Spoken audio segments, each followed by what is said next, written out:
సరే అతనే మరి ఇంకొక సందర్భంలో కూడా ఈరోజు ఇంకొక కామెంట్ అది చేశాడు. సరే అది రేవంత్ రెడ్డి గారి గురించి మాట్లాడాడు, తెలంగాణ ముఖ్యమంత్రి రేవంత్ రెడ్డి గారి గురించి ఎంత అసభ్యంగా మాట్లాడాడు. ఒకసారి రేవంత్ రెడ్డి గారికి సంబంధించిన బయట కూడా ప్లే చేయండి.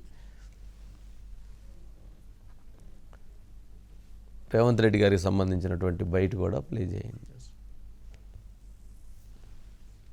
రేవంత్ రెడ్డి గారిని ఎలా అంటారండి, ఎలా మాట్లాడతారు? ఎందుకనండి అతను అంత ఇదిగా వ్యాఖ్యలు చేయడం అంటే వ్యాఖ్యలు చేయిస్తున్నారేమో అనిపిస్తున్నారు. వ్యాఖ్యలు చేయిస్తున్నారు, వ్యాఖ్యలని కావాలని మాట్లాడిస్తున్నారు. ఏ ధైర్యం అండి ఇప్పుడు ప్రభుత్వం ఇక్కడ ఉందండి? అంటే ఎందుకు రేవంత్ రెడ్డి గారి మీద ఎందుకు అలాంటి కామెంట్స్ చేసిన తర్వాత ఈరోజు ప్లీజ్ పీసీఆర్ రేవంత్ రెడ్డి గారు బయట అంత తక్కువ మాట్లాడితే అంత మంచిది. ముఖ్యమంత్రి పదవి కాదు కదా, ఎమ్మెల్యే పదవి కూడా జొమాటో డెలివరీ బాయ్ అనర్హుడు. వాడి స్థాయి ఏంది, వాడి క్యారెక్టర్ ఏంది? ఆ జొమాటో బాయ్ కి జీవో చదవడం వచ్చా? భారతదేశంలో ఉన్నటువంటి అత్యంత దారుణమైనటువంటి సంఘటనలో ఆ జొమాటో బాయ్ అనేవాడు ముఖ్యమంత్రి అయ్యాడు కానీ లేకపోతే ఆ డెలివరీ బాయ్ ముఖ్యమంత్రి అవ్వలేదు. ఆ డెలివరీ బాయ్ వచ్చి ఎత్తుకెళ్లిపోయేటువంటి డెలివరీ బాయ్ వచ్చి రేవంత్ గురించి ఎవడో డెలివరీ బాయ్ ఉభయ తెలుగు రాష్ట్రాల్లో తెలుసండి.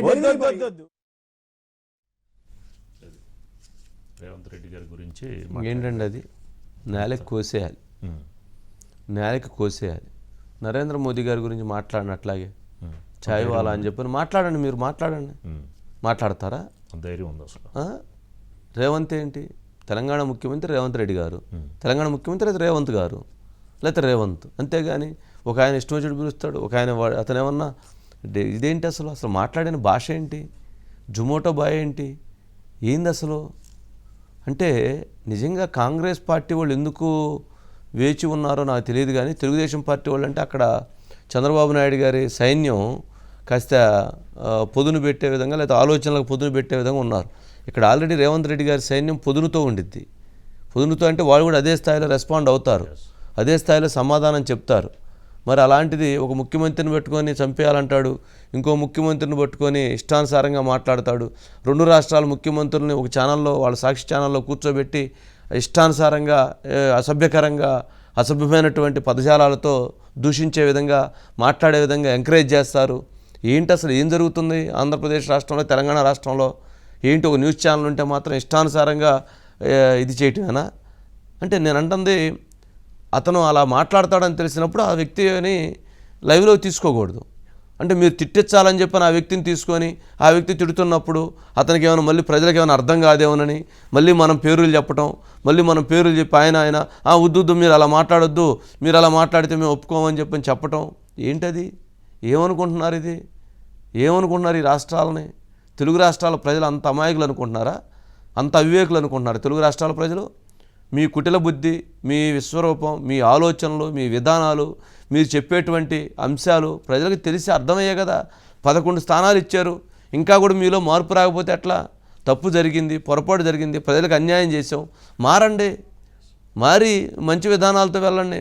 అంతేగాని ఇంకొంచెం విషయం కక్కే విధంగా మనుషులను చంపేస్తాం, ముఖ్యమంత్రులను చంపేస్తాం, ముఖ్యమంత్రులను చంపే విధంగా మేము ఇది చేస్తాం. ఇక్కడేమన్నా మళ్ళీ చూస్తేనేమన్నా ఒక ముఖ్యమంత్రిని అదేంటండి? ఇంకోసారి ఆ బయట ప్లే చేయండి, 2 బయట చేయండి. ఏంది అది? చంద్రబాబు నాయుడు గారిని ఒకసారి అలిపిరి దగ్గర వెంకటేశ్వర స్వామి వదిలేశారు, ఈసారి వెంకటేశ్వర స్వామి వదిలేయడం అనేది మాత్రం మరొకసారి విజ్ఞప్తి. జొమాటో, స్విగ్గీ డెలివరీ బాయ్ గురించి మాట్లాడుతున్నారు. ఆ డెలివరీ బాయ్ గురించి ఎంత తక్కువ మాట్లాడితే అంత మంచిది. ముఖ్యమంత్రి పదవి కాదు కదా, ఎమ్మెల్యే పదవి కూడా జొమాటో డెలివరీ బాయ్ అనర్హుడు. వాడి స్థాయి ఏంది, వాడి క్యారెక్టర్ ఏంది? ఆ జొమాటో బాయ్ కి జీవో చదవడం వచ్చా? భారతదేశంలో ఉన్నటువంటి అత్యంత దారుణమైనటువంటి సంఘటనలో ఆ జొమాటో బాయ్ అనేవాడు ముఖ్యమంత్రి అయ్యాడు కానీ లేకపోతే ఆ డెలివరీ బాయ్ ముఖ్యమంత్రి అవ్వలేదు. ఆ డెలివరీ బాయ్ వచ్చి ఎత్తుకెళ్లిపోయేటువంటి డెలివరీ బాయ్ వచ్చి రేవంత్ గురించి ఎవడో డెలివరీ బాయ్ ఉభయ తెలుగు రాష్ట్రాల్లో తెలుసండి. వాడు వీడు చంద్రబాబు నాయుడు గారిని చంపేస్తారు, వెంకటేశ్వర ఈసారి వదిలిపెట్టడు అంటే వదిలిపెట్టకుండా ఈసారి ప్లాన్ చేసేది వీళ్ళ, మర్డర్ చేసేది, ప్లాన్ స్కెచ్ చేసేది ఇతను. వాడు వీడు తెలంగాణ ముఖ్యమంత్రి గారిని పట్టుకొని జొమాటో బాయ్, స్విగ్గీ బాయ్, వాడు ఏదో వచ్చి డబ్బులు తీసుకెళ్ళేవాడు, డెలివరీ చేసేవాడు అని. ఎక్కడ చూసాడు ఇతను అతను డోర్ డెలివరీ బాయ్ అని? ఎక్కడ చూసాడు ఇతను స్విగ్గీ బాయ్ అని, జొమాటో బాయ్ అని? ఏం మాటలు అవి, ఏం వ్యాఖ్యలు ఇవి? ఏమవుతుంది అసలు? తెలుగు రాష్ట్రాల్లో పోలీస్ వ్యవస్థలు అసలు ఉన్నాయా లేవా? అసలు పార్టీ క్యాడర్స్ ఇటువంటి అంశాల విషయంలో స్ట్రాంగ్గా ఉంటున్నారా లేదా? ఏంటి అది అసలు?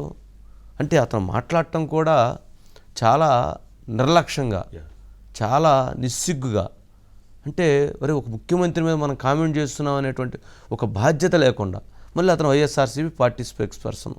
ఏంటి వాడు వీడు జొమాటో బాయ్, స్విగ్గీ బాయ్, కష్టపడ్డాడు, అతను పైకి వచ్చాడు. అతను గురించి మీరు మాట్లాడే ముందు మీ మీద ఉన్నటువంటి కేసులేంటి, సిబిఐ కేసులేంటి, ఈడీ కేసులేంటి, క్విట్ ప్రోకో కేసులేంటి, మనీ లాండరింగ్ కేసులేంటి, 17 సిబిఐ ఈడీ కేసులు పెట్టుకొని మీరు దేశ సంపదని, రాష్ట్ర ప్రజల సంపదని అన్యాయంగా, అక్రమంగా, దుర్మార్గంగా మీరు దోచుకున్నారని మీ మీద ఉన్నటువంటి అభియోగాలు, ఆరోపణలు జగన్మోహన్ రెడ్డి గారి మీద, మాజీ ముఖ్యమంత్రి గారి పైన.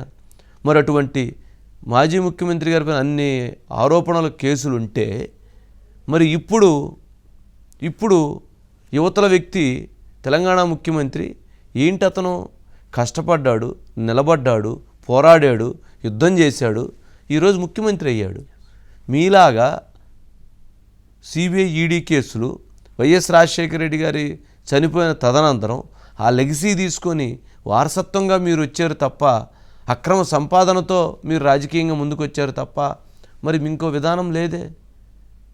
మరి తెలంగాణ ముఖ్యమంత్రి గారి మీద అటువంటి ఆరోపణలు లేవే. మరి ఏం మాట్లాడుతున్నారో అర్థం కావట్లా.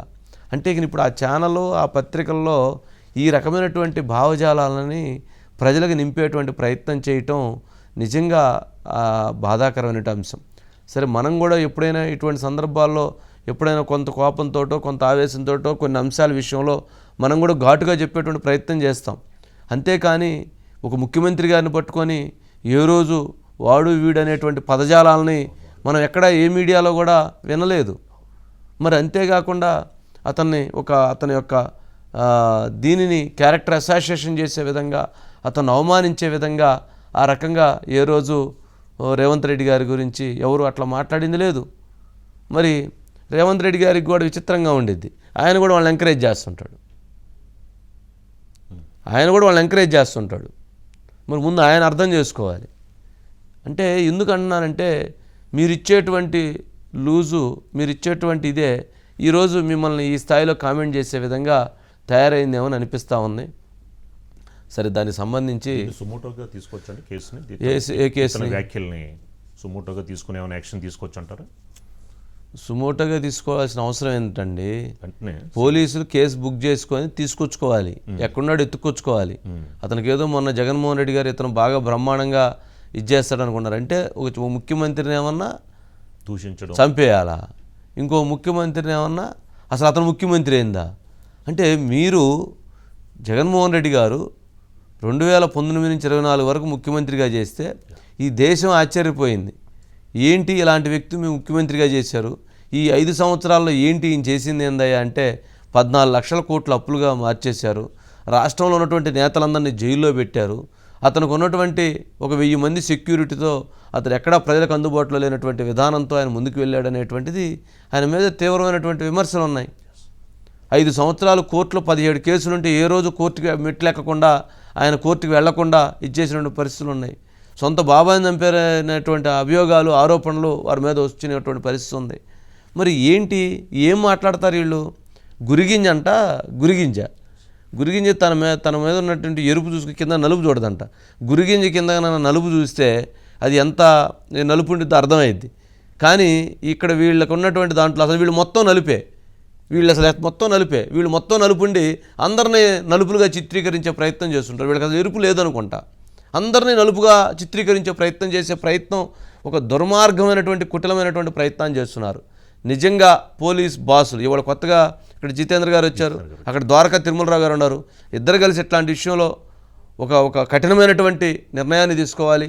కఠినంగా ఎప్పుడైనా సరే, ఎక్కడైనా సరే ఇటువంటి వ్యాఖ్యలు సోషల్ మీడియాలో కానీ ఇంకో దగ్గర కానీ ఇటువంటి వ్యాఖ్యలు చేసేటువంటి వాళ్ళ మీద కఠినమైనటువంటి చట్టాలను ఇంప్లిమెంట్ చేసే విధంగా ఒక చర్యలు తీసుకోవాల్సినటువంటి బాధ్యత ఇద్దరు డీజీపీల మీద ఉంది. ఎందుకంటే భవిష్యత్తులో ఎవరు ఇటువంటి వ్యాఖ్యలు చేయడానికి కూడా భయపడే విధంగా భయపెట్టాల్సినటువంటి అవసరం కూడా ఉంది. ఎందుకంటే లేకపోతే రేపు ప్రతి ఒక్కరు మాట్లాడతారు. ప్రతి ఒక్కరు ఇదే విధంగా వచ్చి వ్యాఖ్యానాలు చేస్తారు. అదేమంటే మేము స్పోక్స్ పర్సన్స్, లేకపోతే మేము డిబేట్స్లో ఉన్నాం, లేకపోతే మేము ఇంకోటి ఉన్నాం అంటారు. అలా ఎలా అంటే అది రాష్ట్ర ప్రజలను అగౌరవపరిచినట్టు. ముఖ్యమంత్రి గారి మీద మాట్లాడటం అంటే రాష్ట్ర ప్రజలను అగౌరవపరిచినట్టు. అతను అన్న జీవోలు చదవటం రాదు, ఇతను తెలుసా జీవోలు చదవటం రాదని తెలుసు అతనికి. అంటే కించపరచడం, అసభ్యంగా మాట్లాడటం, అవివేకంగా మాట్లాడటం. సమస్య లేదు దీంట్లో. మరి వారు ఏం చేస్తారు మనకు తర్వాత. కానీ బయట ఒకటి ఉంది సార్, జగన్ బయట ఒకటి ఉంది. వేయండి. అనుభూతి కోసం చంద్రబాబు నాయుడు గారు చేస్తున్న కుయుక్తులు చూసినప్పుడు ఇటువంటి వ్యక్తిని నడి రోడ్డు మీద పెట్టి కాల్చినా కూడా తప్పులేదు అని చెప్పి కూడా అనిపిస్తా ఉంది. నడి రోడ్డు మీద పెట్టి కాల్చినా కూడా తప్పులేదు అని చెప్పి కూడా అనిపిస్తా ఉంది. ఈయన ఏమన్నా కాల్చాలంటాడు, అతను ఏమన్నా బ్లాస్టింగ్ చేయాలంటాడు, పెయిల్ చేయాలంటాడు, చంపేయాలంటారు. ఏంటో వీళ్ళకి అసలు. అంటే వీళ్ళకి రాష్ట్రం బాగుండటం ఇష్టం లేదు, మంచి అనేది కనపడకూడదు, దుర్మార్గాలు కనపడాలి. ప్రజలు చూస్తూ ఉన్నారండి, మనం కాదు రాజు గారు. ప్రజలు ఈ అంశాలను గమనించుకున్నారు. నేతలు ఎలాంటి వ్యక్తులు వాళ్ళ భావాలేంటి, వాళ్ళ స్వభావాలేంటి, వాళ్ళ ఆలోచనలేంటి మనకంటే కూడా ప్రజలు చాలా జాగ్రత్తగా గమనించుకున్నారు. గమనించుకోబట్టే జగన్మోహన్ రెడ్డి గారిని 11 స్థానాలకు పరిమితం చేశారు. ఎందుకు చేశారంటే 11 స్థానాల పరిమితం, వాళ్ళ యొక్క మాటలు ఎలాంటి మాటలు మాట్లాడే సగం దెబ్బతిన్నారు, కేసులు పెట్టి అరెస్టులు చేసి సగం దెబ్బతిన్నారు, అదేవిధంగా రాష్ట్రాన్ని నాశనం చేసేసి సగం దెబ్బతిన్నారు. ఇవే వాళ్ళని ఇది చేసినటువంటి పరిస్థితి. మరి ఎవరైతే లీడర్స్, ముఖ్యమంత్రుల్ని, ఇరు రాష్ట్రాల ముఖ్యమంత్రుల్ని ఒక ఛానల్లో ఆ విధంగా దుర్భాషలాడుతూ ఉంటే జగన్మోహన్ రెడ్డి గారు మరి నాకు సంబంధం లేదంటాడు. ఏం చెప్పాలి? ఎవరు దానికి బాధ్యత? మరి సమాజంపై ఎంత ప్రభావం ఉంటుందండి ఇలాంటి వ్యాఖ్యలు? ప్రజలు మనం చెప్పే పని లేదండి. ప్రజలు ఎప్పుడూ నేర ప్రవృత్తిని ఒప్పుకోరు. మనకంటే ప్రజలు బాగా ఆలోచిస్తారు. మనకంటే ప్రజలు విఘ్నులు. వాళ్ళకు ఉన్నటువంటి ఆలోచన విధానాలు మనకంటే ఎక్కువగా థింక్ చేస్తారు. ఏంటి ఈ మాట యొక్క అర్థం ఏంటి, వీళ్ళ భావజాలం ఏంటి, వీళ్ళ ఆలోచనలు ఏంటి, వీళ్ళ వలన సమాజానికి ఎటువంటి నష్టం జరిగిద్ది, రేపు మన పిల్లలకి ఎటువంటి నష్టం జరిగిద్ది అనేదాన్ని కూడా ఆలోచిస్తారు. అంటే అలాంటివి గమనించుకుంటూ వాళ్ళ మనసుల్లో నిక్షిప్తం చేసుకుంటారు. సమయం సందర్భం వచ్చినప్పుడు వాళ్ళు దాన్ని ఎలా ఎస్టాబ్లిష్ చేయాలో అలా చేస్తారు. మనం డిబేట్లో ఉన్నాగా మనం మాట్లాడటానికి అవకాశం ఉంది, వాళ్ళు మాట్లాడటానికి అవకాశం ఉండదు. వాళ్ళు దాన్ని మనసులో పెట్టుకుంటారు. వాళ్ళ స్నేహితులతోటో, వాళ్ళ కుటుంబ సభ్యులతోటో, లేకపోతే వాళ్ళ బంధువులతోటో, లేకపోతే ఇతర ఏదైనా సమూహంలోనో కలిసినప్పుడు దాని మీద ఒక ఒపీనియన్ని ఎస్టాబ్లిష్ చేస్తారు. ఏంటండి అలాంటిదని. అది చాలు, అది 10 మందిని ప్రభావితం చేసింది, 10 మందిని దాంట్లో తీసుకొచ్చింది. సరే, కానీ ఇప్పుడు వాళ్ళ గురించి, అతని గురించి మనం అలా అంటే జగన్మోహన్ రెడ్డి గారికి కావాల్సింది అలాంటి వాళ్ళే. జగన్మోహన్ రెడ్డి గారు పెంచేది అలాంటి వాళ్ళని. గవర్నమెంట్ వచ్చి 4 రోజులు అయింది, భయం లేదు, ఇటువంటి వ్యాఖ్యలు చేస్తూ ఉన్నారు. అదే గనక అంతకుముందు ఎవరైతే పట్టాభి గారు గతంలో ఒక కామెంట్ ఏదో చేశారని చెప్పని వాళ్ళ ఇంటి మీద పడి దారుణంగా దాడి చేశారు. తెలుగుదేశం పార్టీ ఆఫీస్ మీద పడి దాడి చేసి ధ్వంసం చేశారు. మాజీ ముఖ్యమంత్రి 3 సార్లు ముఖ్యమంత్రి అయిన చంద్రబాబు నాయుడు గారి ఇంటి మీద దాడి చేశారు. వాళ్ళ సతీమణిని విమర్శించారు. ఆయన్నే అసెంబ్లీ సాక్షిగా దుయ్యబట్టారు. మరి ఇలాంటివి ఎన్నున్నాయి. ఇలాంటి అరాచకాలు చేసే కదా ఈ రకంగా 11కి వచ్చింది. ఇంకా కూడా అరాచకాలు మానుకోకపోతే ఎలా?